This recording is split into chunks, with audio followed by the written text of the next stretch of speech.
Agora, se isto é verdade, e se eu tenho conhecimento e ciência da palavra de Deus e daquilo que Ele tem para mim, porque que mesmo conhecendo a palavra de Deus as coisas não se cumprem, e eu vou lhe dizer.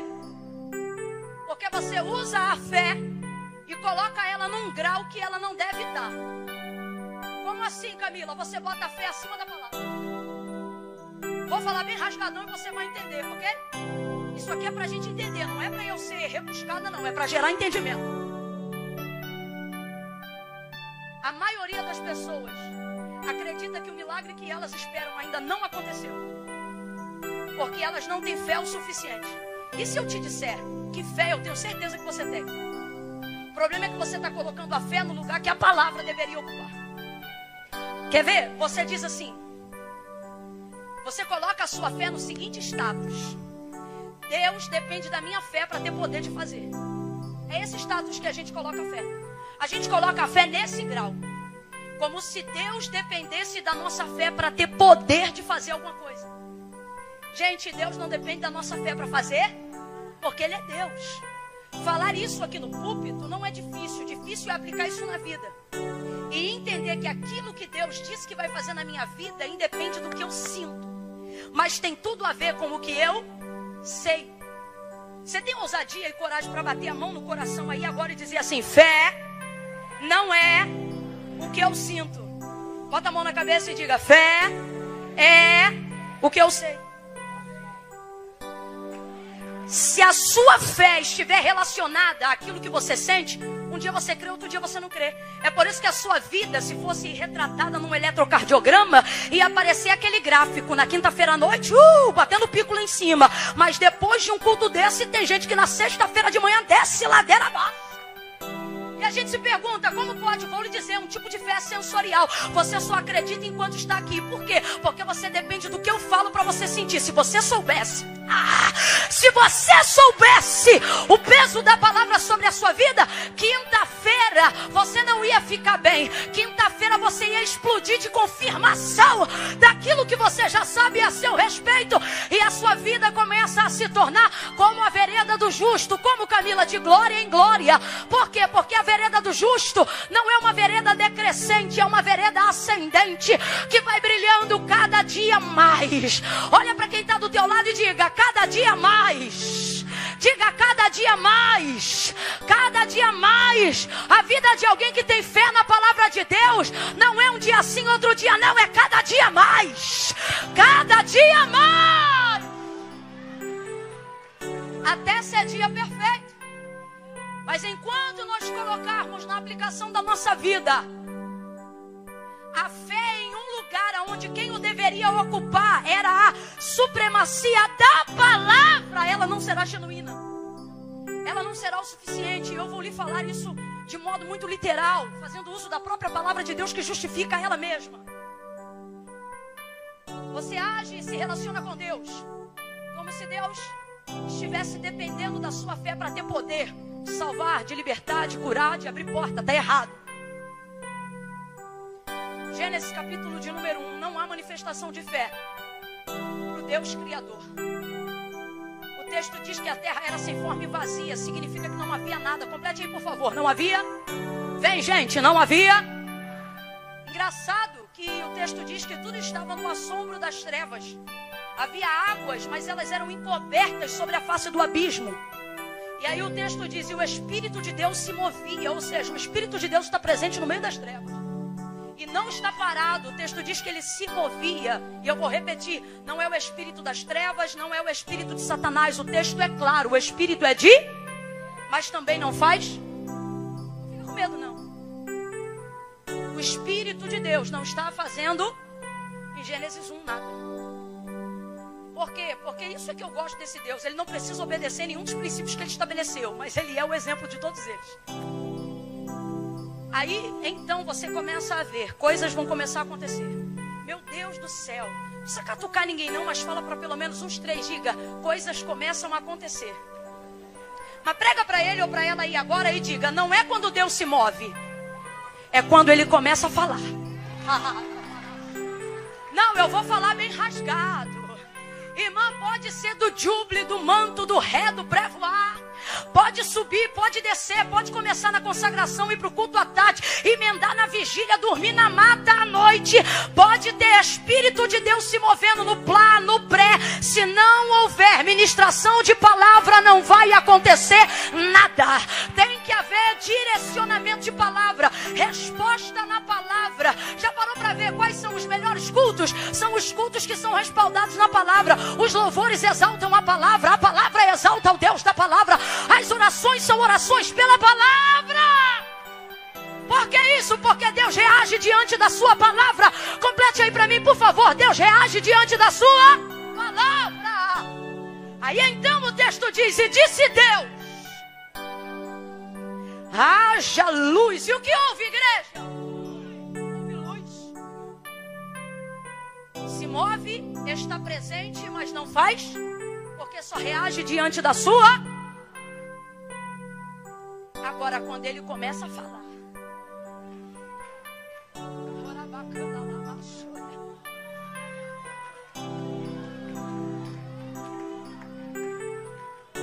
irmão, mover bom é mover que tem palavra. Se tu entrou no mover, mas saiu sem palavra, não foi bom. Deus começa a falar e tudo começa a acontecer. Agora vamos lá. De acordo com o autor da carta aos Hebreus, a afirmação é esta: porque céus e terra, tudo que existe, tudo que há, não foi feito por prova aparente do que se vê, mas foram criados pelo poder da sua. Volta para Gênesis 1. Então, quando o texto diz: e disse Deus, haja luz, quem foi que disse amém? Fala aí para mim, quem disse amém? Tem alguém lá dizendo amém? Alguém disse terra, tá ligado? Alguém disse? Então vamos ser aqui, concernentes ao texto sagrado. A manifestação de fé em Gênesis 1 para que haja criação de céu e terra. É muito medo que a gente tem da verdade, gente. Mas nós vamos quebrar isso aqui em nome de Jesus.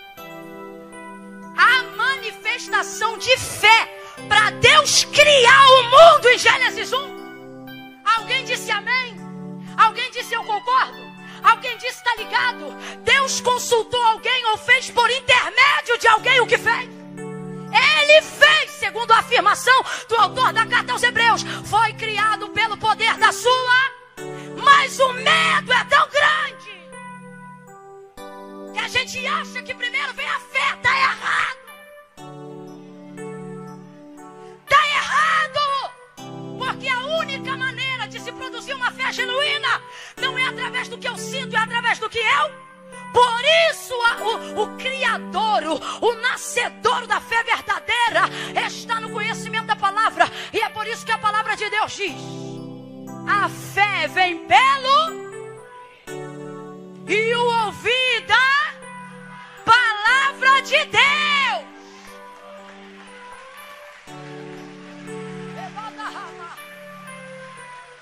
Não precisa botar a mão não, gente.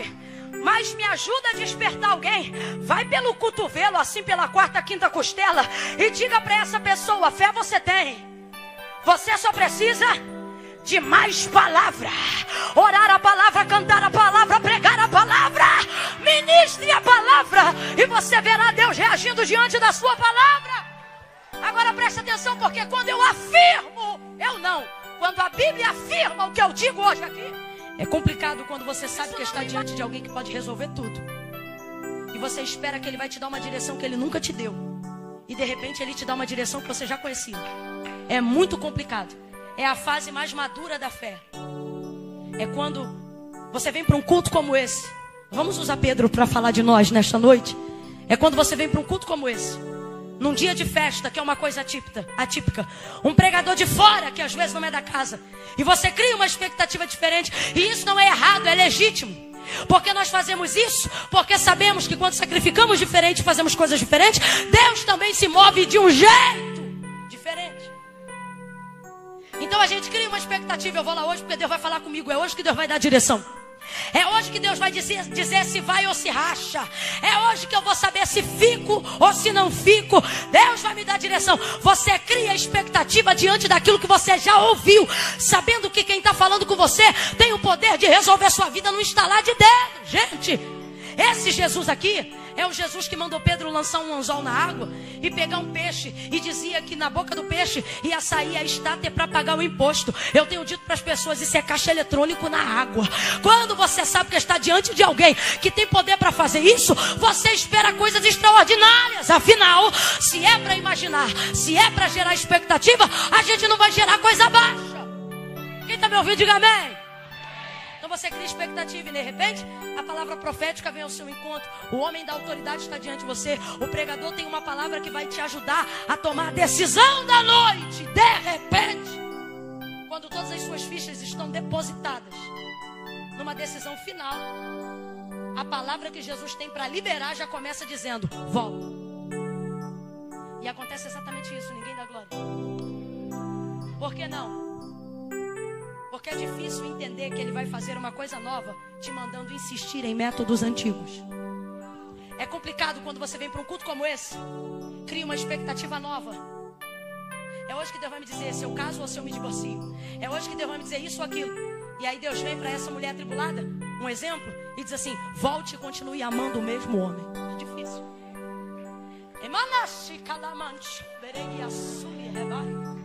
É difícil quando você está diante de uma decisão curricular, de um vestibular, de alguma coisa que você quer de Deus, uma decisão definitiva.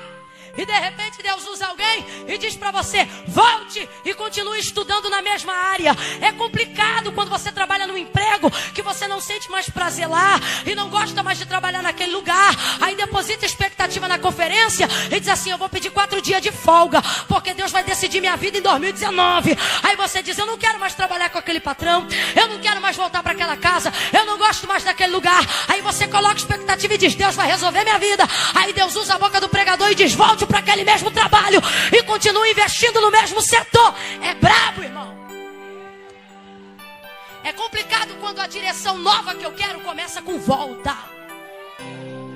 É complicado quando eu estou insatisfeito no ministério que eu estou. É complicado quando eu não estou feliz no departamento que eu cuido e venho daqui, da minha igreja ou de qualquer outro lugar para receber de Deus uma nova direção. E digo: Deus, eu fico, eu saio. Eu entro no ministério, eu saio. E Deus diz: volte para o mesmo pastor, volte para o mesmo departamento e continue liderando as mesmas crianças. E eu queria ser crente igual essa gente que está dando glória. Queria, juro que eu queria. Porque não é fácil você colocar a expectativa da sua solução na mão de quem você sabe que pode resolver. E essa pessoa podendo fazer uma coisa nova, olha para você e diz: continue fazendo o que você já fazia antes de eu chegar aqui. Porque é isso que Jesus está dizendo. O que Jesus está dizendo? Jesus está dizendo: volte e faça o que você fez a noite inteira. Camila, mas mudou a direção. Irmão, o barco é o mesmo, a rede é a mesma. Não me irrita, não. O mar é o mesmo. O mar é o mesmo. E sabe o que não é mais o mesmo? Sabe o que não é mais o mesmo? A disposição não é mais a mesma. Sabe o que não é mais o mesmo e não me motiva em nada? Saber que nada mudou. Que Ele está mandando voltar ao lugar que eu voltei antes. Usar um instrumento que eu usei antes. E estabelecer um método que eu já conhecia. E sabe o que está acontecendo? A gente está tão focado em viver coisas novas que esquecemos que as ferramentas antigas ainda funcionam. Sabe o que está acontecendo? Estamos tão focados em viver direções novas que estamos alterando métodos para ter alteração de resultado. E eu não sou contra isso quando Deus manda, mas também não posso dizer que sou a favor quando Deus nos traz a uma reunião como essa para dizer: não vou te surpreender te dando uma coisa nova, vou te surpreender mais ainda. Como assim? Vou te dar uma motivação nova para continuar fazendo uma coisa antiga. Isso é muito mais difícil. Não é difícil arrumar um relacionamento novo. Difícil é ficar casado 30 anos e continuar amando o mesmo homem do mesmo jeito que se amava antes. Não é difícil ter um filho novo e começar uma nova história. Difícil é amar o cracudo e continuar dizendo que ele é teu filho. Não é difícil ficar uma motivação nova no ministério antigo, no ministério novo. No ministério novo todo mundo quer cantar. No ministério novo todo mundo quer trabalhar. Difícil é ver o nome repetido na escala toda semana e continuar amando o ministério. Deus, Camila, você está de brincadeira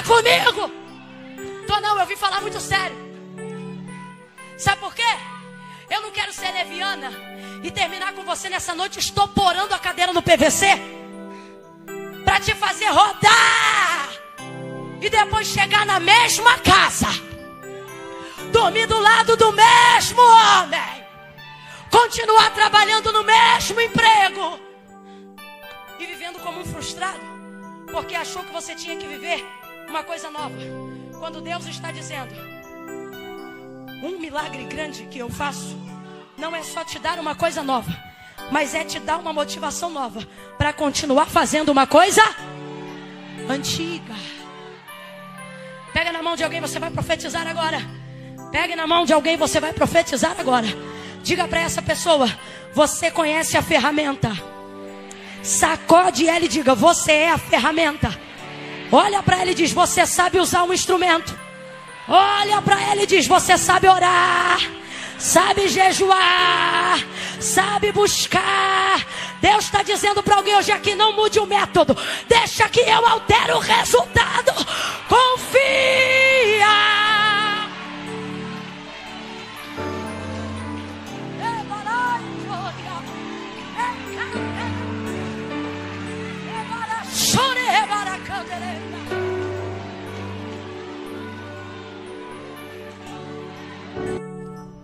Você acabou de ouvir uma mensagem da pastora e missionária Camila Barros. Se inscreva neste canal, ative o sininho para receber as notificações. Compartilhe com seus amigos e familiares.